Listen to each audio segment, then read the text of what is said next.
nós falamos dos macronutrientes, certo? Carboidrato, proteína e lipídio. Mas e aqueles que eram classificados como reguladores? Como que eu vou classificá-los então? Eles serão os micronutrientes, como o próprio nome fala. A quantidade que a gente precisa dele é micro, é pequena. No entanto, extremamente importante. Não é porque a gente precisa consumir numa quantidade menor que a gente não vai precisar se alimentar deles também e tê-los na nossa alimentação. Bom, dos micronutrientes nós temos as vitaminas, nós temos os minerais.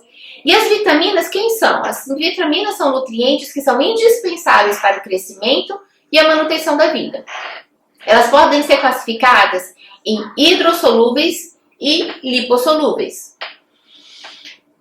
Quais são as vitaminas hidrossolúveis? Elas são a tiamina, a riboflavina, a niacina, vitamina B, ácido pantotênico, biotina, a vitamina C, o ácido fólico. A gente pode dizer que existe um complexo de vitaminas B, porque a gente chama assim, né? Vitamina B12, vitamina B1, vitamina B2, vitamina B6. E nós temos também as vitaminas que são consideradas lipossolúveis. Olha só que interessante, são 4 elas. Vitamina A, vitamina D, vitamina E e vitamina K. As vitaminas que são hidrossolúveis, pelo próprio nome, a gente pode deduzir que elas são solúveis em água, certo? Hidro de água, solúvel de solubilidade. Então, as vitaminas hidrossolúveis, se em algum momento a gente tiver um excesso, elas conseguem ser eliminadas na urina. As lipossolúveis não. Então, a gente precisa ter cuidado em relação às lipossolúveis para que a gente não tenha um excesso, porque o excesso dela, por nós não excretarmos, ele pode gerar algum tipo de situação adversa, de uma doença adversa, ok? E olha que interessante, a gente falou que os lipídios são importantes, lembram? Lá no macronutrientes. E as vitaminas lipossolúveis, elas serão absorvidas juntamente com os lipídios e elas são essenciais. Todo mundo já ouviu falar de vitamina A, de vitamina D, a gente vai falar um pouquinho mais na frente a respeito delas, mas são vitaminas que são muito, como é que eu posso falar? Que todo mundo conhece. Todo mundo em algum momento já ouviu falar de vitamina A, vitamina D, não é verdade? Então, e para acontecer a absorção dessas vitaminas, elas precisam ser no meio que tenha gordura. E aí, em relação aos micronutrientes, vou citar alguns para vocês, tá certo? A vitamina A, ela é conhecida como retinol. E qual que é a função da vitamina A? Todo mundo lembra da visão, né? Todo mundo, quando pensa em vitamina A, já pensa, ó, a visão como é que tá. Deixa eu trocar aqui para vocês. Então, voltando, a vitamina A ela é chamada também de retinol. E quais são as suas funções? Ela vai estar trabalhando na manutenção da saúde da visão, da pele, do cabelo, para função reprodutora e para um crescimento saudável.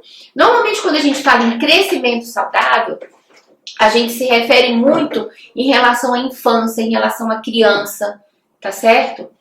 E quais seriam as fontes de vitamina A? Ela é uma vitamina lipossolúvel, tá certo? Então, a gente pode já fazer um link aí e lembrar aonde que eu tenho gordura. Ali eu posso ter vitamina A? Pode. Então, olha só, leite derivado, gema de ovo. Lembra que a cor da gema, ela não é amarelada? Então, isso está relacionado também com a presença da vitamina A. O fígado, gente, um dos alimentos que eu considero mais completos e mais ricos é o fígado. Porque nele você vai ter proteína, você vai ter lipídio, você vai ter uma série de vitaminas. E, enfim, depois eu falo um pouco mais do fígado quando a gente for falar sobre digestão, sobre o sistema gastrointestinal. A vitamina D, ela é conhecida também como calciferol. Existe vitamina D3, existe vitamina D2. Cada uma delas vai ter uma atuação no nosso corpo, vai ter... Mas aqui não justifica a gente entrar nesse tipo de detalhamento para vocês, tá certo? Então, entendam que a vitamina D tem outros tipos e vocês podem ouvir falar em vitamina D2, vitamina D3, existe, viu, turma? Falei para vocês. E quais são as funções, então, da vitamina D? Uma das principais funções dela é facilitar a utilização de cálcio e de fósforo pelo organismo. O cálcio, a gente vai ver mais na frente, que ele é um importante constituinte dos ossos. E para o cálcio ser absorvido, ele necessita da vitamina D, ok? Quais são as fontes de vitamina D? Gorduras vegetais, óleo de fígado, de peixe, a manteiga, ovos e ainda a partir da exposição solar. A vitamina D é uma vitamina que a gente consegue obtê-la de uma forma que não é alimentar. É o único nutriente, na verdade, que além da alimentação a gente consegue através da exposição da nossa pele à luz solar. Professora, então se eu for para o sol todo dia, durante 15 minutos, eu passo meu protetor solar, vou para o sol, eu vou ter minha vitamina D adequada? Não. Eu preciso que seja uma exposição da pele. Não pode ter a proteção do protetor solar. E é por um tempo curto, gente. Em torno de 15 minutos. Mas a gente precisa que seja uma área mais ampla. Não adianta colocar só o braço, só a perna. Inclusive, em bebês, a gente orienta as mamães quando for dar banho de sol no bebê, tirar a camisa para poder expor as costas, a barriga, porque aí você tem uma área de superfície maior. Tá legal? Vitamina E. Ele também é conhecido como tocoferol. E ele vai participar na formação e funcionamento dos músculos e outros tecidos. Ele protege os ácidos graxos essenciais. A vitamina E, ela é muito importante para diminuir, porque ela funciona como antioxidante. Então, ela faz uma proteção para as nossas células em relação àqueles radicais livres que são produzidos muitas vezes com uma alimentação inadequada. E quais seriam as fontes de vitamina E? Óleos vegetais, germe de trigo, pão integral, ovos, leite, manteiga, frutos secos, milho, arroz. E a vitamina K? A vitamina K, ela tem uma participação muito importante na coagulação sanguínea. Isso é bem importante a gente citar para vocês. A vitamina K, ela está presente em folhas verdes escuras, tá? Então você pensa assim, na couve, pensa no brócolis. Todos os alimentos que são verdes escuros têm vitamina K. Ela participa da coagulação sanguínea.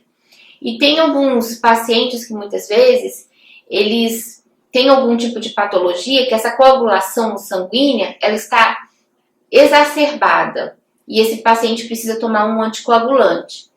Para esse tipo de paciente, se ele estiver descompensado, se ele estiver passando por uma patologia onde a coagulação sanguínea dele esteja excessiva, talvez seja necessário, então, para esse paciente, a gente restringir os alimentos verdes escuros, tá bom?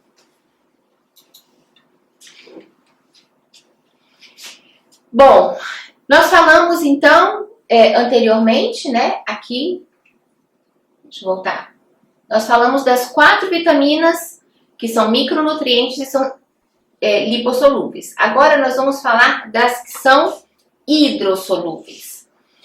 Vamos começar com o ácido fólico. O ácido fólico, ele é uma vitamina, também chamado de folacina. Ele é conhecido como ácido fólico porque quando a gente toma um suplemento, um comprimido de ácido fólico, é nesse formato que ele vem, tá? E ele previne anemias. A falta do ácido fólico pode provocar alguns tipos de anemia, ok? Então, ele participa também da formação das células sanguíneas, do funcionamento do sistema nervoso, da medula óssea, para um saudável crescimento. Quais são as fontes de ácido fólico? Folhas de vegetais verdes, pão integral, laranja, leite, queijo, fígado e rim. Dependendo do momento, do nosso estágio de vida, talvez seja necessário a gente suplementar o ácido fólico. Por exemplo, nas gestantes, a gente vai ver que o ácido fólico, ele tem que ser, nos primeiros 3 meses, a gestante deve consumir, deve ter uma suplementação de ácido fólico, que não seja via alimentação. Por que isso? Por isso que a gente está falando aí, ó. Ele participa da formação de células sanguíneas e do sistema nervoso e da medula óssea. Então, a gestante, ela vai precisar de uma quantidade de ácido fólico a mais, porque ela vai estar gerando um novo ser. E na formação desse novo ser, vão ser formados as células, o sistema nervoso e a medula óssea. E aí, o ácido fólico, ele é imprescindível para essa formação desse sistema. Ácido pantotênico, a sua função está envolvida no metabolismo das proteínas, das gorduras, dos carboidratos, e ele vai participar da formação de alguns hormônios também. Participa também da regeneração tecidual. Quais são as fontes de ácido pantotênico? Fígado, rim, ovos, vegetais, legumes verdes. Observem depois quantas vezes a gente cita como fonte de nutrientes o ovo, o fígado e o leite. Para vocês verem como esses alimentos são ricos, tanto em macronutrientes quanto em micronutrientes. A tiamina, ela é chamada de vitamina B1, ela entra dentro daquele complexo de vitaminas que a gente chama de complexo vitaminas do B. E quais são as suas funções? Obtenção de energia a partir dos alimentos e no normal funcionamento dos músculos e sistema nervoso. Olha o que eu estou falando para vocês, que para o nosso sistema nervoso ter um bom funcionamento, que para os nossos músculos ter um bom funcionamento, é necessário ofertar a vitamina B1. Quais são as fontes da vitamina B1? Cereais, pão integral, levedura e verduras e legumes, tá bom?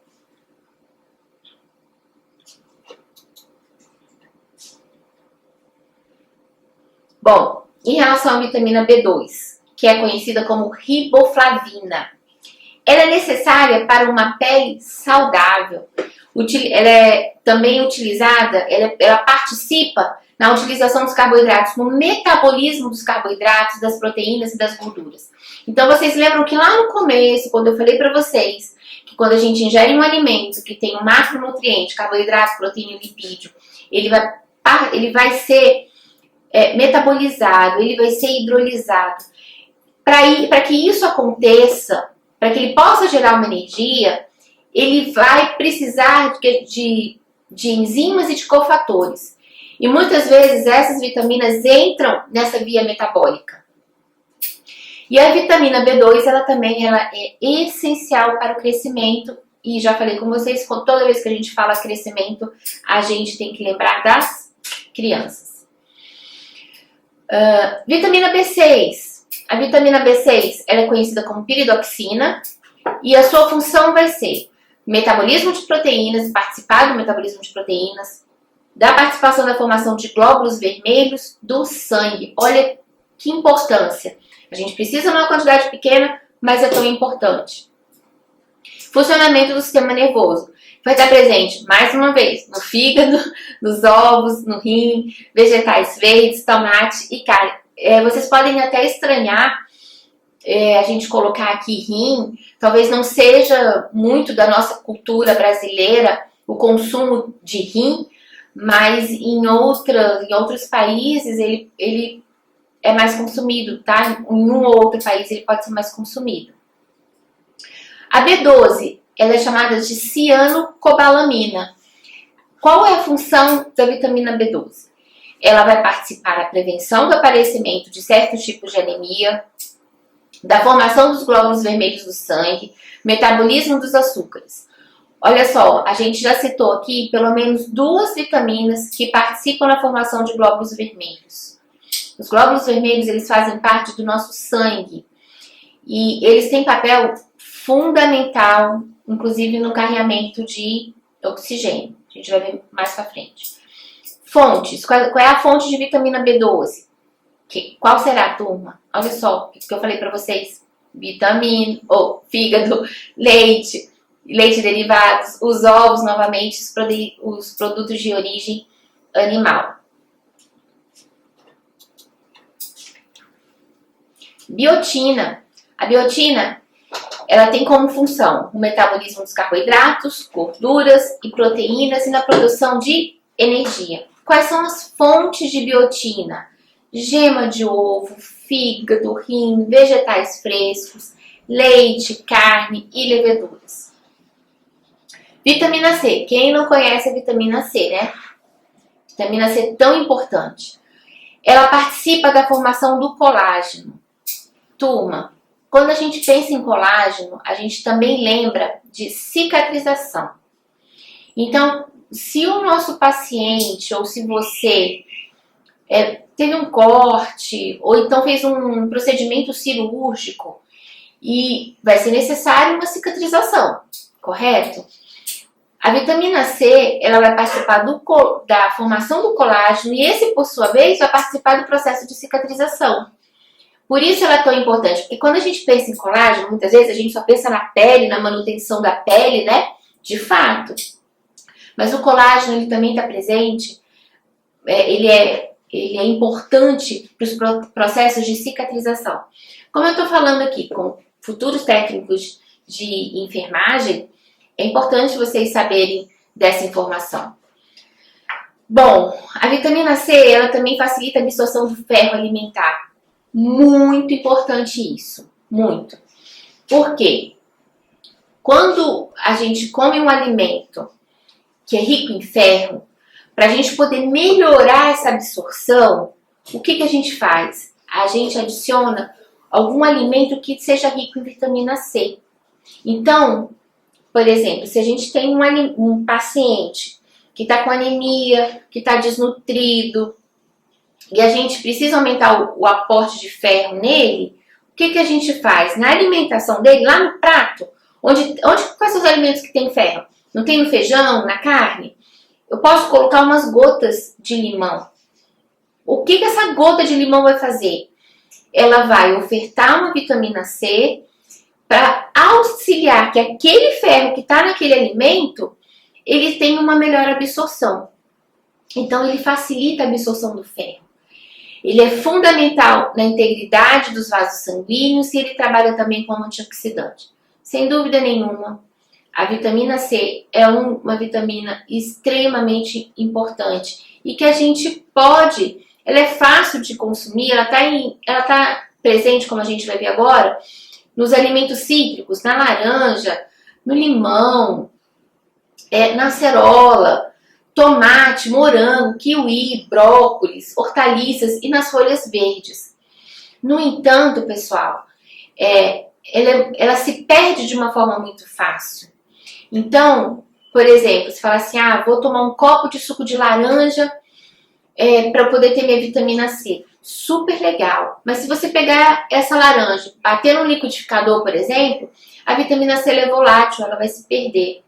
E aí você está tomando um suco, mas que não tem tanta vitamina C assim. Entenderam? Então, professor, eu não posso tomar suco de laranja? Pode, turma, só não bata no liquidificador para não perder a vitamina C. Tá legal? Espreme e toma na hora. Quanto mais rápido você tomar, mais rápido que eu digo assim, quanto menos exposto ficar a temperatura ambiente, mais você terá concentrado a vitamina C. Niacina. A niacina ela é conhecida também, ela é o ácido nicotínico. Quais são as funções? Reações de produção de energia pelas células e ela pode intervir como sendo um vasodilatador. O que é um vasodilatador? É um nutriente que pode dilatar os vasos sanguíneos, tá bom? Fonte: levedura, trigo, arroz, leite, derivados e carne. Gente, na dúvida, leite e ovos sempre são alimentos bem completos. Prosseguindo ainda dentro dos micronutrientes, nós temos o fósforo. O fósforo, ele faz parte, ele é componente das moléculas de DNA e RNA. Ele auxilia também na formação dos ossos e dos dentes. Então, o fósforo, juntamente com o cálcio, ele vai ter um papel muito importante na formação de ossos. E quais são as fontes de fósforo? Leite e derivados, ovos, carnes, peixe, repolho, ervilha, feijão e cereais. Ferro, já falamos um pouquinho sobre ferro. Ele auxilia na absorção e transporte de oxigênio do corpo. O ferro, ele está intimamente ligado com as nossas hemácias, com hemoglobina, porque nessas células existe uma fração de ferro. E a hemoglobina, ela é responsável por levar oxigênio para todas as células do nosso corpo, ok? Então, se eu tenho uma deficiência de ferro na minha alimentação, eu vou estar prejudicando a minha produção de hemoglobina. A quantidade de hemoglobina pode ser menor, ela pode ficar incapacitada, digamos assim, de poder carregar o oxigênio. E o oxigênio que nós respiramos, que nós não vemos, mas nós respiramos, ele é importante para a oxigenação de todo o nosso corpo, de todas as nossas células. E quem vai carregar vão ser as células do sangue. E nela, o ferro precisa estar presente. Por outro lado, nós temos um limite. As nossas células, elas têm um limite para carregar esse ferro. Se esse ferro a gente come em excesso, ele pode também ser prejudicial. Professor, e aí? Como é que eu vou saber? Como é que eu vou saber o tanto que eu como? Gente, isso é equilíbrio. A alimentação, ela precisa ser equilibrada. Eu não posso ter excessos nela. Então, o ferro, eu não posso ter a falta, mas o excesso dele também é prejudicial. Tá certo? E aonde eu encontro o ferro? Vegetais verdes, leite, ovos, carnes, fígado. Falei alguma novidade para vocês? Acho que não, né? Gema de ovo, aveia, feijão, pinhão, aspargos. Todo mundo lembra que o feijão é uma boa fonte de ferro. E o feijão é um alimento que está muito presente na alimentação do brasileiro. Os minerais, ainda, magnésio. Qual a sua função? Ele auxilia nas reações químicas celulares e nos processos enzimáticos. Onde eu encontro magnésio? Nos legumes, nas hortaliças, folhas verdes. Vocês também reparam que como as folhas verdes elas são ricas em micronutrientes? Quantas vezes a gente já falou aqui das folhas verdes escuras? Maçã, banana, figo, soja, germe de trigo, aveia, peixes, carnes, ovos e o feijão também.